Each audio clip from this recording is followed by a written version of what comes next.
Hello and welcome to Madison's Notes, the official podcast of Princeton University's James Madison program in American Ideals and Institutions. I'm your host, Annika Nordquist. Today, we're going to have a chat about beauty. What is it good for, and why do we need it in our daily lives? To chat about this, I have here Margarita Mooney Clayton. Margarita actually got her master's and PhD here at Princeton and is a sociologist by training, although today we're going to be talking a lot more about philosophy. She is the author of a recent book, The Wounds of Beauty, which is a really lovely collection of interviews with various artists or philosophers talking about what beauty is and why it's important.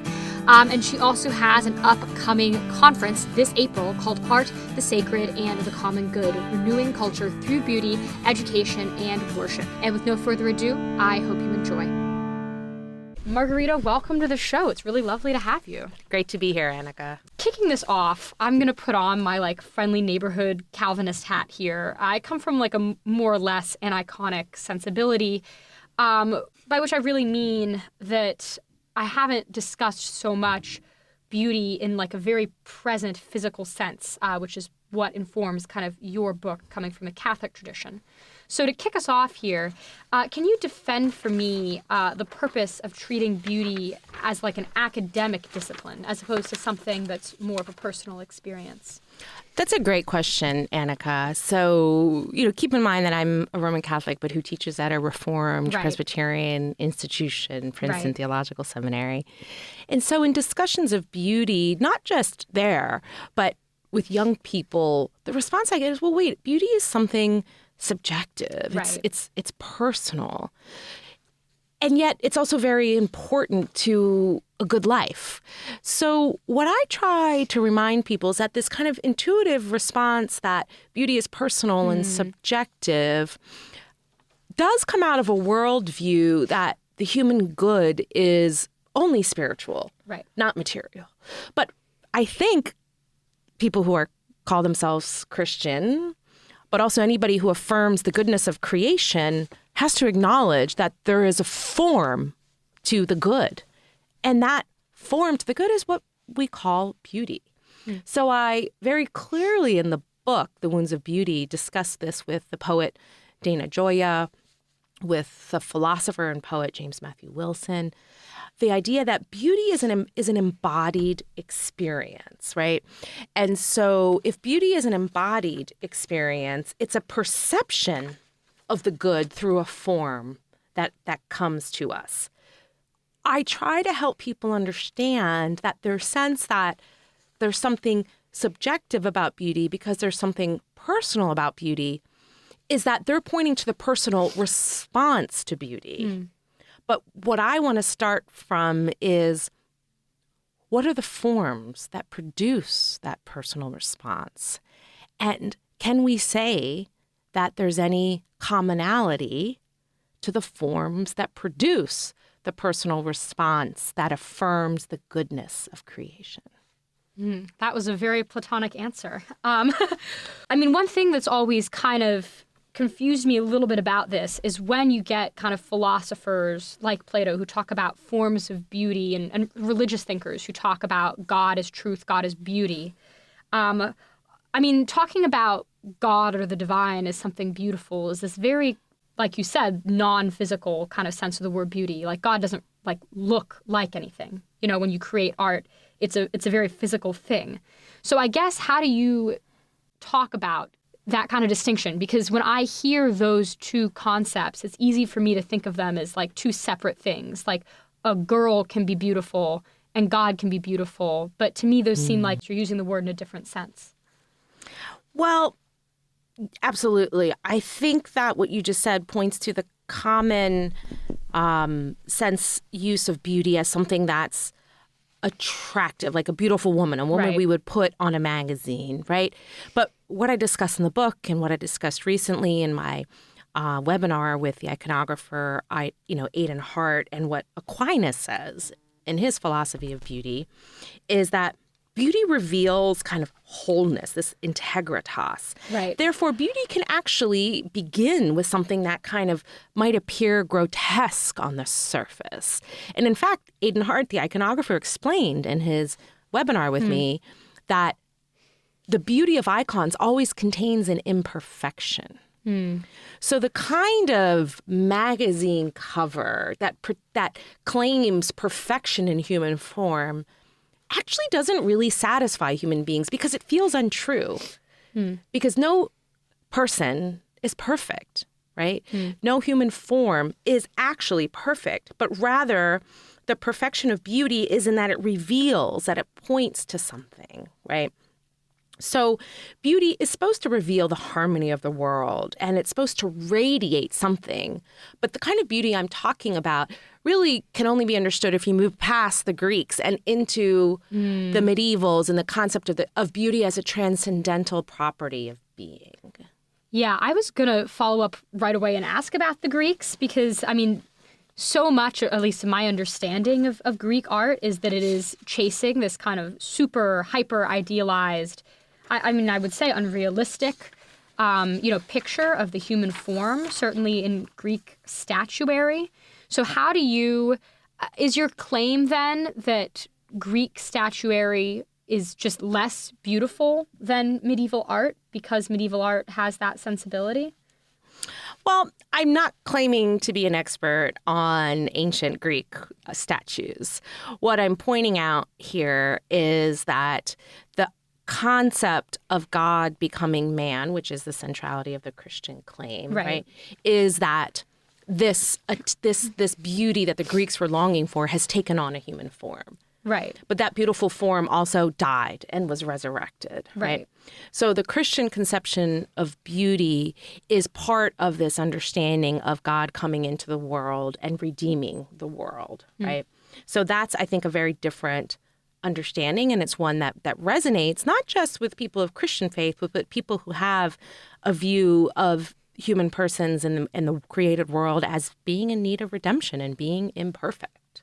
Well, I think it resonates with anyone who is, taking a photograph. There's just it takes so much more effort to compose something beautiful when you're capable of capturing a perfect likeness, I want to talk a little bit about the evolution of the concept of beauty, kind of from the ancient world to the modern world, because as you kind of have pointed out, it seems like Christianity's relationship with beauty is really very different from the relationship that preceded it. And in some ways, it seems as though it has been kind of complicated, at certain points in history. I know you and I have discussed that I'm interested in polyphonic music, but the initial transition from Gregorian chant to polyphonic music actually was kind of controversial at the time. And most kind of developments in music in the West, I think, since have kind of had the same hesitations. People think that beauty is tied to the sexual, and so if you move past whatever it was before, it's a sort of more sexual experience. Talk to me a little bit about how Christianity changed our relationship with beauty, and do you agree that that relationship can be tense? Oh, absolutely. I think the example that you just gave about debates about music and the place of music in the life of faith or in worship gets to this long-standing concern that beauty can distract us from the good, or that beauty can tempt us with its pleasures away from the good, right?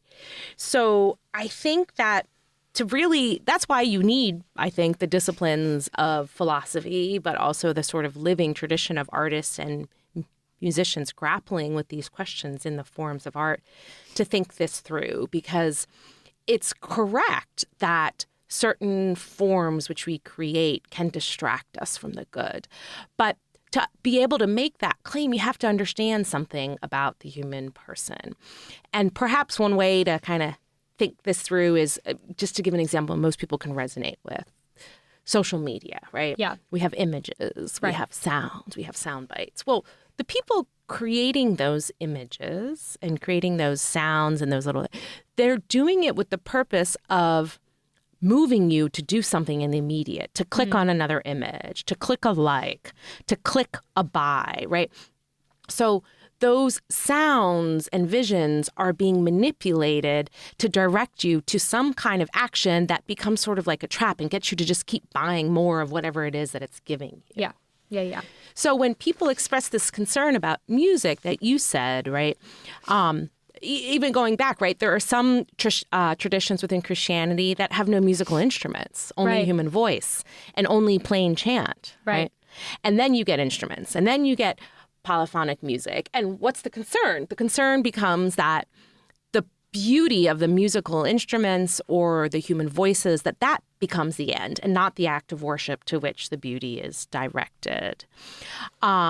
So I think the way that I see it is that the fine arts that you're talking about, the kind of polyphonic music, it is oftentimes beyond a lot of people's ability to do it. Whereas plain chant is practiced by the Jewish tradition, that's practiced by the Islamic tradition, the Gregorian chant, simple plain chant. It's just a form of speaking, really, with a little bit of tone to it. And so I think that when it comes to worship, we want to ensure that the forms of music are actually collective, that they're not performative, because worship is not supposed to be an aesthetic performance. But when, and here I would follow kind of Cardinal Ratzinger, Pope Benedict XVI, who was himself a singer. His brother was a choir director, also a priest. He's written extensively about music. Polyphonic music, when done properly, can aid worship because it's like angelic singing, right? There's still a quality of it that's it's beautiful music, but there's a quality of the music that is unfinished, that's incomplete, and it leaves this sense of resonance. And it would take a whole podcast on music theory to explain that, but I'll just say that the feeling I have when I left a rock concert in Hyde Park in London with Blondie and Phil Collins was a very different feeling than when I left the Brompton Oratory in London with a polyphonic chant choir.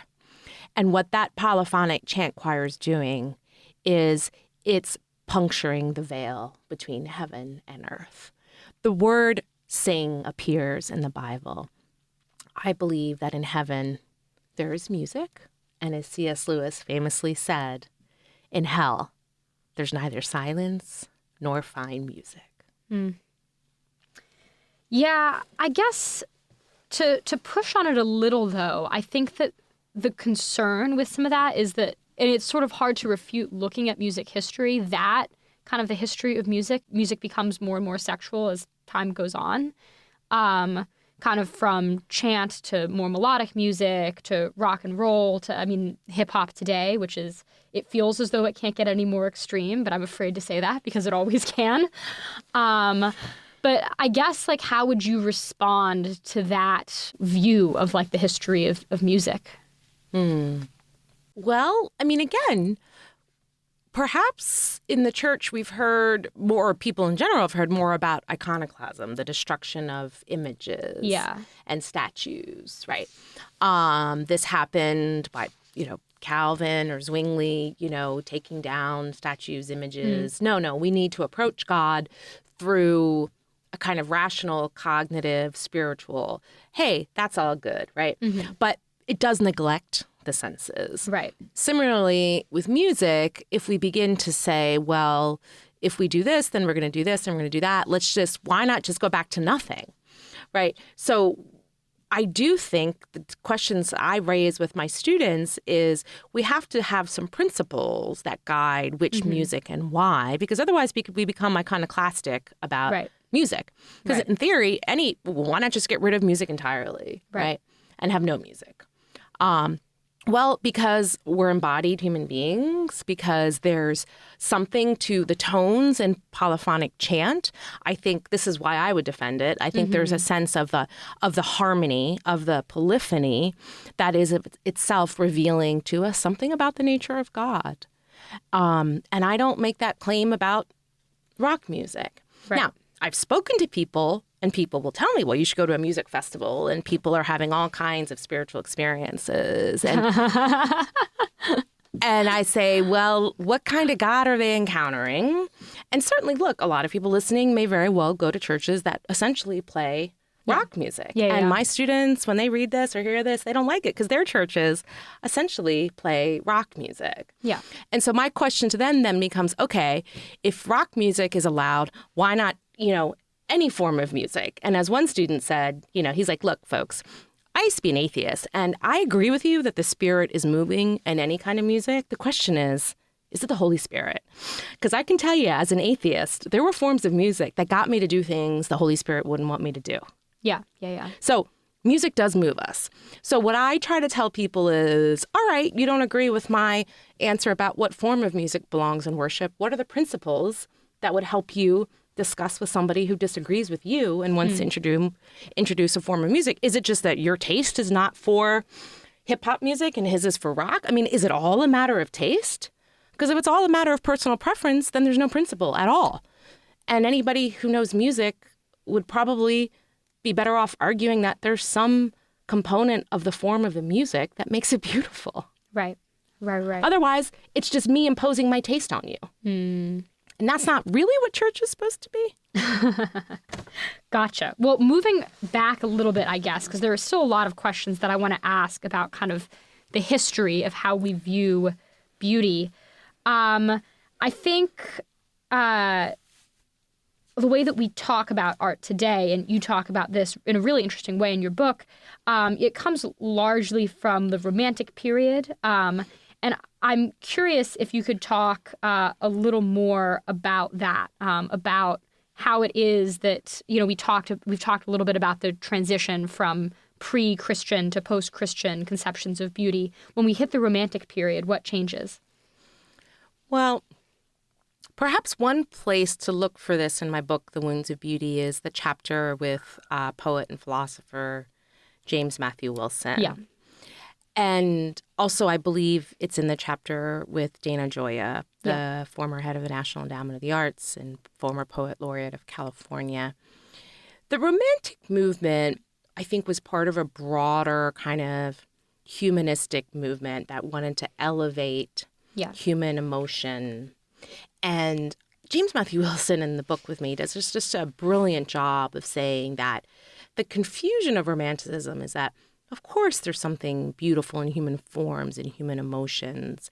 But when we begin to equate human emotion itself as the good, as opposed to a response to something that's good, then it becomes romantic, as the word says, because it's just kind of saying that the good is the feeling of good itself. Right.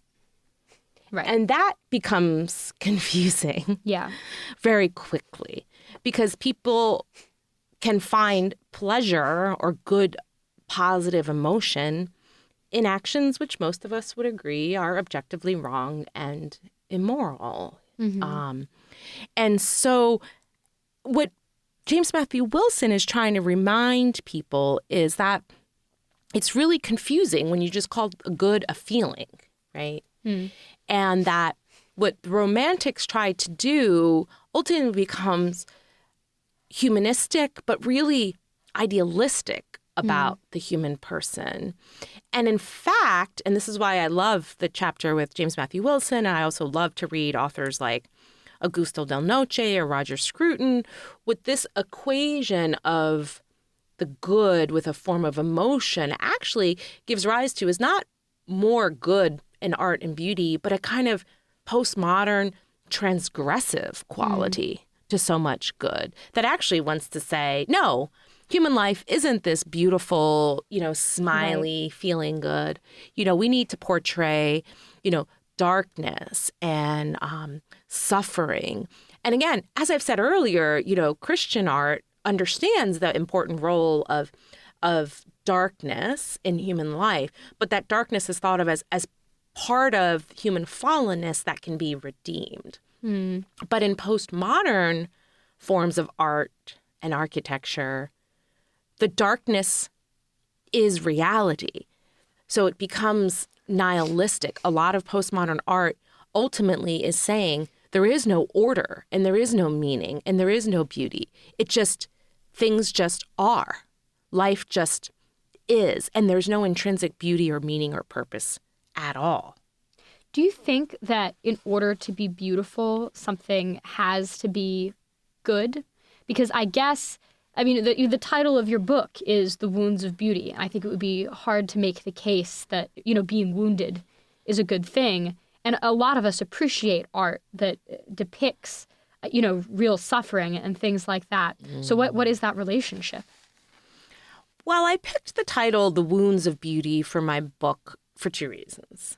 One, because I did want to point out, as you have just said, that suffering, whether that's involuntary suffering or voluntary sacrifices, like the fasting at Lent or the, holding your tongue when you're feeling impatient with someone, the practice of virtue, that those things which we can find humanly difficult lead us to the good.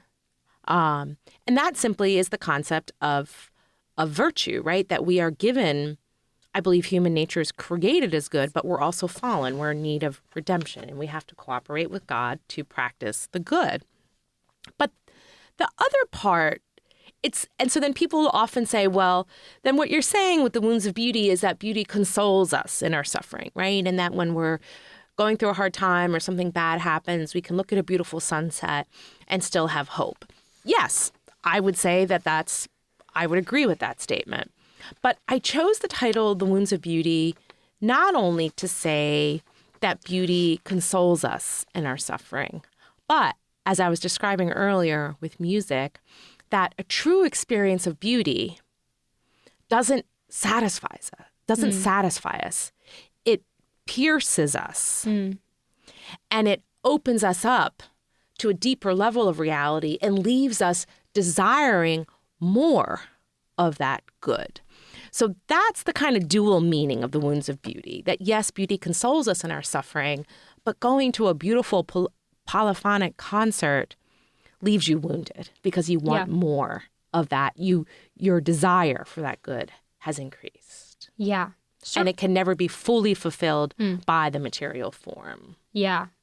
Circling back to the romantics kind of element of this, one really interesting element of it that I haven't thought about before is this idea of whether or not art is self-expression. As such a great aficionado of medieval art, and discuss that there was a period in history where art was anonymous. But when you talk about teaching kids to do art or write poetry in classrooms today, it's discussed, basically purely as a form of self-expression.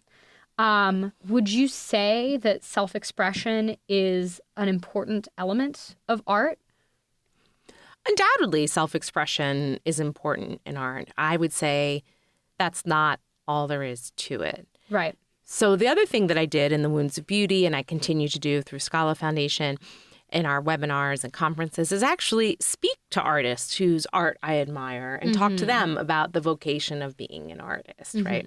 So the artists who I talked to in the Wounds of Beauty, David Clayton, who's a painter, the two poets whom I've mentioned, James Matthew Wilson and Dana Gioia, also Sister Noella Marcelino, who has a PhD in microbiology, and she's famous for making artisanal cheese. So there's a documentary about her called The Cheese Nun, right? They're all creators of something beauty. And what they would tell you, Sister Noella says this about the science of making cheese, and David Clayton says it about making sacred art. James Matthew Wilson, Dana Gioia say it about poetry, that of course the artist is present in the work, or in the science of Sister Noella, but that they're also very self-consciously learning from tradition. So the idea that if something is self-expression, then it must transgress the tradition, it doesn't follow, right? Self-expression can be in line with a tradition.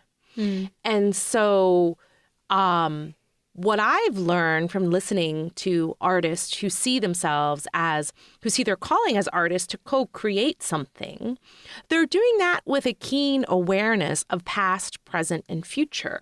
That what they're creating in the present has to bear some resemblance to what's come before, and also be open to a future that has yet to come. So I think if you were teaching art, which is the example that you gave, teaching art to children, we do more than give them a piece of paper and a pen and tell them to go draw. Or even if you did that, what would they do? They might look out the window and try to draw what they see in nature. They might see a painting and try to copy something, right? So there's nothing wrong with copying in art. And if you've ever tried to do that, you never make an exact copy anyway, right? Yeah. The color is always varied a little bit. The lines are a little bit varied. And then maybe in the end you put a little, swiggle on it or something.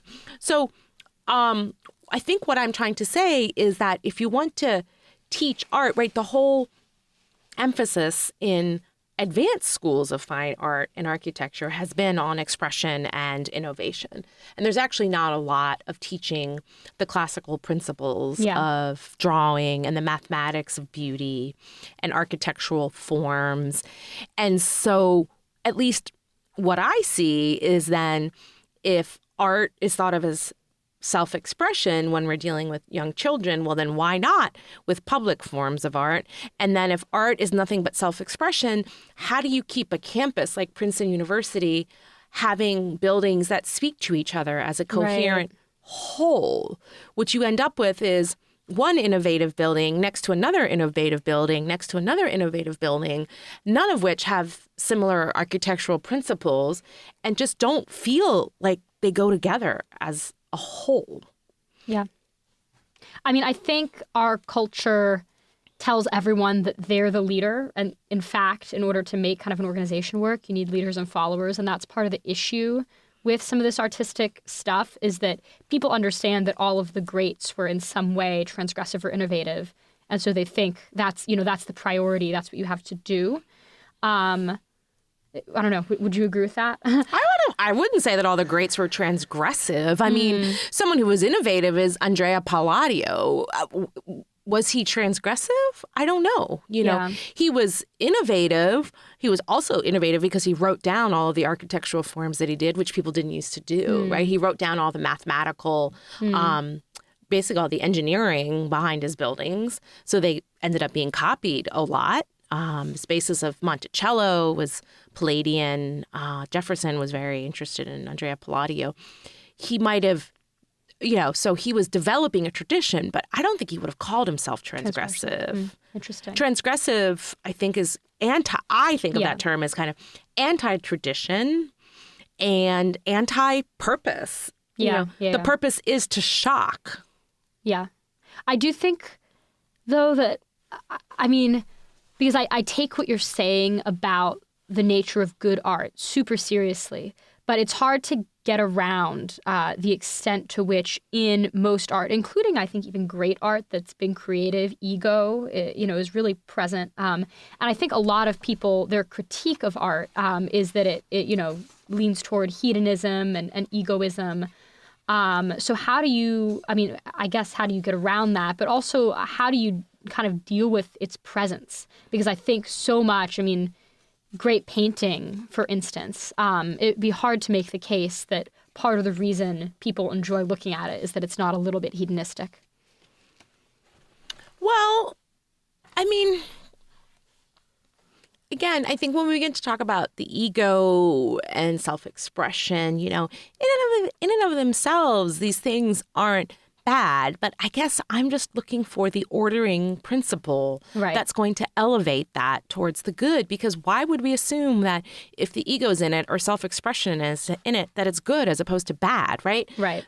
That's, again, going back to James Matthew Wilson's point.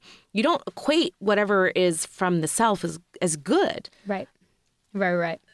Because then there's no concept of human fallenness, then there's no concept of the common good. Then just whatever I create, I can impose it upon you. There's no principles. So what I'm saying is that the tradition of beauty that I'm speaking from holds that the natural world has principles of order and harmony and claritas.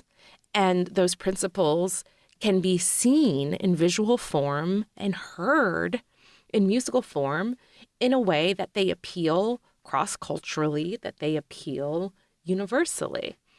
That doesn't mean that there's no variation, that there's no diversity, that there's no creativity. Right.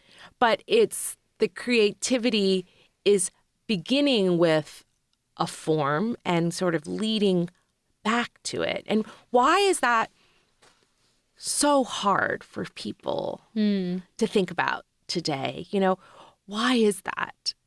That idea that beauty is more than just individualistic self-expression, creativity, that beauty has a basis in mathematics, that beauty reveals the goodness of creation, that beauty shows us something about the mind of God. Look, I don't think it's an accident that people have not been exposed to these ideas. In fact, as I began to mention, you know, postmodernism gives way to nihilism, and the manipulation of music and art and architecture to convey meaninglessness has been intentional. So what I told students at the end of my class recently, I was like, you may not agree with what I have said about the principles of beauty, but if you don't remember anything else, remember that the 20th century has been marked by philosophical movements that deny meaning and purpose in creation, and that there have been artistic movements that have tried to embody that meaninglessness in form. And if you think as a human being, you are not affected by the forms being created and put out in the world, then I think you have the wrong understanding of the human person. I mean, one of the things that you kind of allude to in your book that relates to that, but I'd like to draw out in a little bit more detail, is the link between beauty and mental health, which I know as a sociologist is something that you thought a lot about, because it seems to me that postmodernism expresses kind of, you know, an internal nihilism and an internal unhappiness. What do you think is the link between beauty and mental health? Do you think that the fact that our art has taken such a nihilistic turn is feeding into the mental health crisis happening right now? The causes of the mental health crisis are very complex. Yeah. And I would not want to reduce that complexity to any one single cause. Yeah. That said, I became interested in beauty precisely because during my work interviewing young adults all across the United States who had suffered chronic mental illness or sexual abuse or from drug addiction themselves or had lost a loved one to heroin, there was a tremendous desire to believe that life was still worth living and that there's a possibility of redemption, that there's hope for humanity despite all of our sufferings. And nihilism tells you that there is really no way out. Yeah. Right? Yeah. And so I do think that this kind of very basic existential question, is it good that I exist, is part of the mental health crisis. And when young people are asking that question, it's been a learning curve for me to walk with them through that dark place about why does it actually matter that I am here?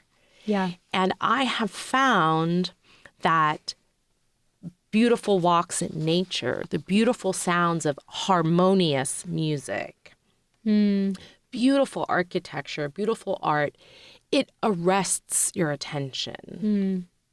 And it grasps you in a totality. And again, as Aidan Hart put so beautifully in my recent webinar with him, pulls you in a certain direction. And it breaks the ego, right? Yeah. It breaks the ego. And it tells us, this true beauty that I'm talking about, tells us that we're not alienated from the world. It may very well be that we have to reform our lives, that we have to make different choices not to abuse drugs. It may very well be that we need to go to psychological counseling to deal with mental health issues. All of those treatments are valuable. It depends on the person. But the fundamental affirmation of the goodness of creation cannot come from a pill and it cannot come from a drug. Yeah. And there are a lot of people who are questioning the basic goodness of creation. So I have become interested and have dedicated the last, 5 to 6 years of my life reading about beauty and trying to incorporate it in my research and in my teaching, because I do think we live in a culture, whether you have mental illness or not, we live in a culture where people are starving for beauty. Yeah. And one of the things that you mentioned in your book, I'm forgetting which interview, but one of the people that you interviewed talked about, art as bearing a philosophical load in a society which doesn't talk about philosophy in a compelling way or value it maybe as much as it should. Can you talk to me a little bit about that relationship, I guess, both how it was and what it's become? Well, one of the people I interview in the book is George Harn, who got his PhD in music right here at Princeton University. He's actually the only person I interviewed in this book, as well as my earlier book, The Love of Learning, 7 Dialogues on the Liberal Arts. And George describes how, as a public school kid in Florida, when he was 8 years old, perhaps, I think it was, they took him to a classical music concert, and he was transformed. And he came and he studied music at Princeton University, and he didn't actually make the connection between music and spirituality until he was well into his adulthood. He's now actually at University of St. Thomas in Houston, leading a program that's trying to bring kind of liberal arts and beauty and an integrated vision of beauty and truth and goodness by providing a master's of fine arts, right? There's a lot of philosophy and aesthetics of beauty, but what they're trying to do at the University of St. Thomas in Houston is find the next generation of young writers producing these forms of beauty.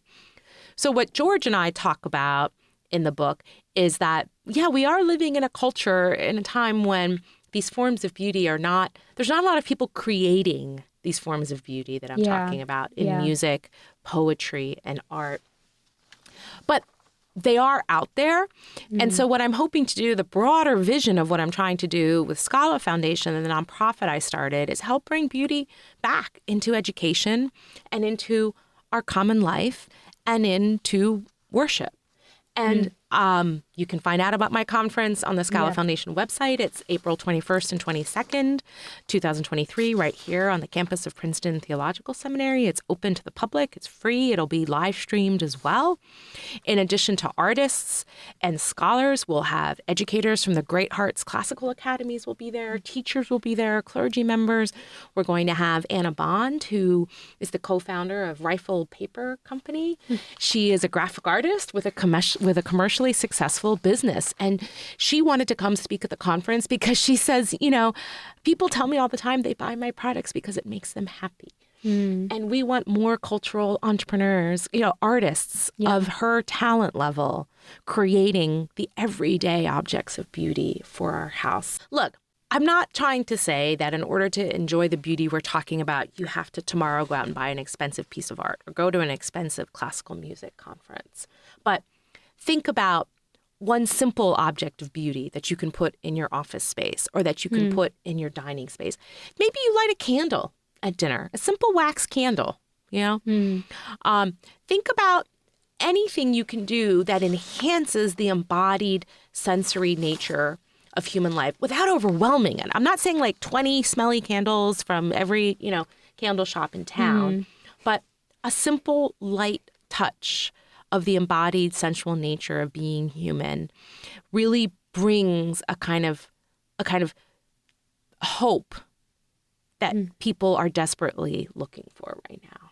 Yeah. Can you talk a little bit more about how the decline of religion has affected our views on art and beauty and kind of the quality and type of art and beauty that we encounter? Look, most people today have an implicit, I want to say most, a lot of people have an implicitly disenchanted worldview. Yeah. This philosophy of beauty that I was talking about actually was this kind of philosophy of beauty that's nihilistic was actually at the heart of what now lots of people have heard about, which is critical theory. Right. I was going to ask about that as well. And, critical theory tried to take on these ideas that the universe is order and harmony and consonance, and posit that, no, the basis of reality is contradiction. Right? And so in critical theory, the purpose of truth-seeking is to uncover what's repressing something or what's holding something back. Now, I would say certainly that's part of knowing the truth is to look deeply at things and see if there's a problem. But when you posit that the basis of reality is contradiction, and that every time you solve a contradiction, you discover a new contradiction that needs to be resolved, then you're basically, and then when you actually make the claim, as critical theory does, that contradictions are the engine of history. What are you saying? Then love is not the engine of history. Right. But something negative. Right. And so this kind of critical theory, broadly speaking, is a contradictory, nihilistic, depressing worldview. What people who've written about this would be people like Roger Scruton. He writes about the incoherence of so many modern academic fields of the humanities. Max Weber talked about the kind of disenchanted worldview that most people held. And I think what also the decline of religion, not just in terms of like people in the pews, but the decline of the sense of God being present in the world. Right. But also transcendent, also beyond, also different from. So the humanist movement kind of said, yeah, God is in the world. Like God is the world, The power of God is human power, Take responsibility. That's why people sometimes, I think, get on board with, a Nietzschean or a kind of something coming out of the Hegelian absolute spirit. Like, yeah, there is a kind of godlike power, but we can grasp it and we can bring it down to ourselves, right? Right. And so it's that kind of, God becomes an Übermenschen. God becomes a Superman, right? Look, that worldview, I do think, leads to madness because all you're ever doing is squashing other people and trying to out-compete other people. So what I think the decline of religion has done, and it's left a void that has been filled by these theories that give people, this is what you do when you're an academic and you have a free Saturday. You read Alasdair MacIntyre, 1954, Marxism and Christianity. Yeah. It's a phenomenal book, and he wrote it when he was in his 20s. If you don't know who Alasdair MacIntyre is, he's written several books since then, After Virtue, A Study of Moral Theory, Whose Justice, Which Rationality. Brilliant moral philosopher. And what he says is that the entire Enlightenment project was to establish universal reason apart from religious truth or any kind of tradition. Yeah. Simply using human reason. And the conclusion of the Enlightenment project was essentially really well-trained academic philosophers, all of whom reach different conclusions about what the truth is. And they're really good at explaining the reasoning that got them there, but they cannot reach agreement on first principles. So the whole claim of the Enlightenment that we can use our reason to agree on first principles that will get us to the truth has resulted in people who are really good at taking different principles and arguing for their truth. Where then what he says stepped in to fill that void was Marxism. Because Marxism, he says, is like a secularized version of Christianity. It presents a worldview. It presents a kind of redemption. It's a theory of history. It's a theory of the motion of history. But the motion of history he takes, meaning Marx, takes from Hegel. The motion of history is conflict. Right. And then Marx turns that into material conflict. So the engine of history, I'm sure many of you have heard, is class conflict. Right. Now, again, what people find so appealing about that is that it's a theory of everything because it's a theory of history. So we have on the one hand people arguing their versions of the truth over here and my version of the truth over there, and let's get to first principles. And then you have this onslaught of like, no, history is going in this direction. And, get on board with my side, right? So that's what's happened with the decline of religion is you have the ascent of a secular form of religion that I would call Marxist-inspired critical theory applied to economics, also to gender, and to art. That's what's happened. Yeah.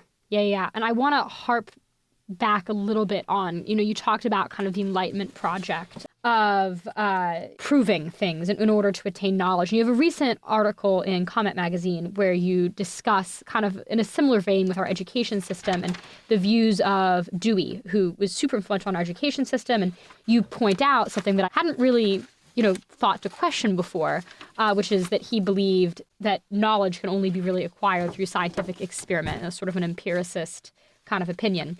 And I want to ask you about that, but also about one of the thinkers you bring up a lot in your book and in your writing in general is Jacques Maritain. To me, it seemed like those two views of knowledge, his and Dewey's, were kind of opposite. Can you talk to me a little bit about that distinction? So I will credit Robbie George, the director of the James Madison Program, Robbie founder, George. yes, for pointing out to me in our discussion that's published in my earlier book, The Love of Learning, the dangerous effects of John Dewey on public policy. And it was two people in that book, The Love of Learning, Robert George and Timothy O'Malley of Notre Dame, who both got me to read and engage more deeply with Dewey. So I bring up Dewey in my article in Comment magazine, right? Why choose mystery over ideology? Because nobody more than John Dewey has been influential in education policy. No philosopher, I would say, has been more influential. Education is the primary realm in which I work. And Dewey makes, in his lesser known works, which are actually his works on religion, he tries to establish an anti-metaphysical understanding of truth. So there is no essence in being. What we know through empirical senses. Not that our senses let us see the essence of things, that the sensory, the empirical is the truth.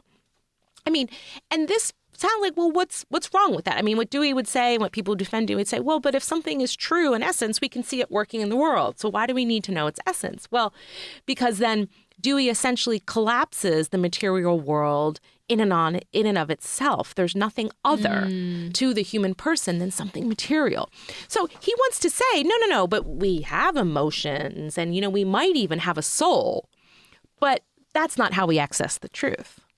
We only access the truth through logical, deductive reasoning, scientific experimentation, tinkering. Right. So what Dewey leads to is really the way to access truth is only through the scientific method, right, which is inherently about manipulating the world and testing things.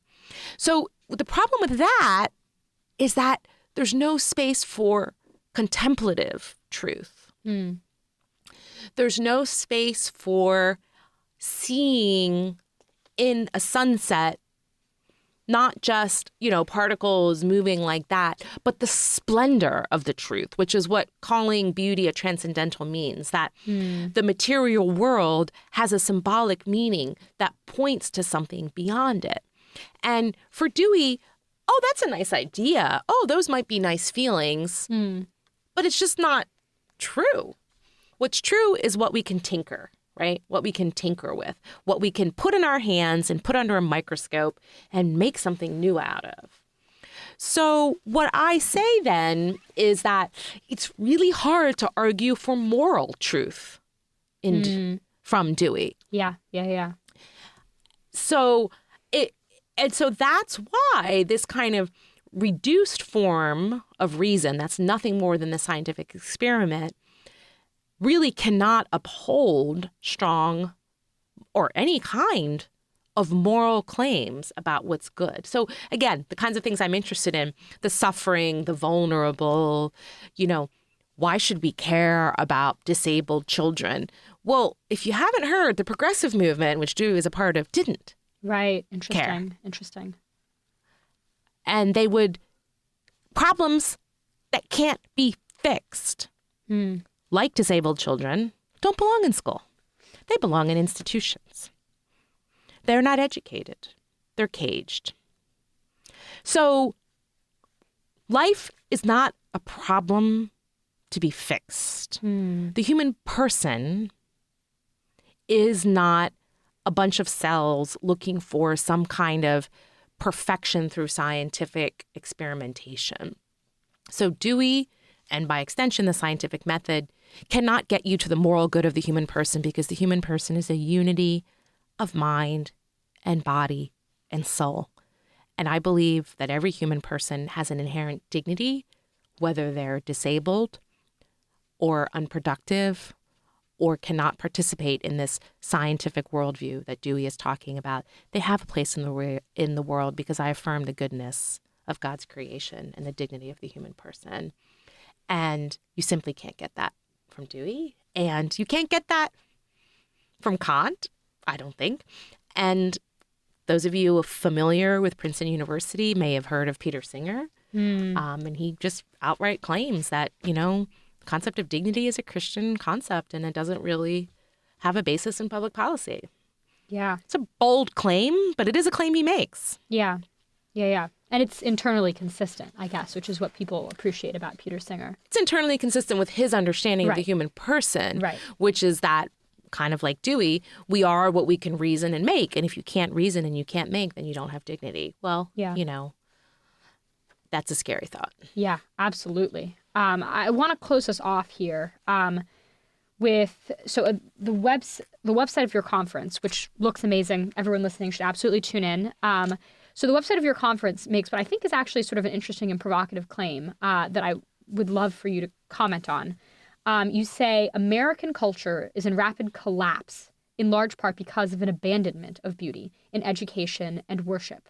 And the word that I think is really interesting here is collapse, because that's a very strong word for something that a lot of people think is kind of, the icing on the cake rather than the full body, right?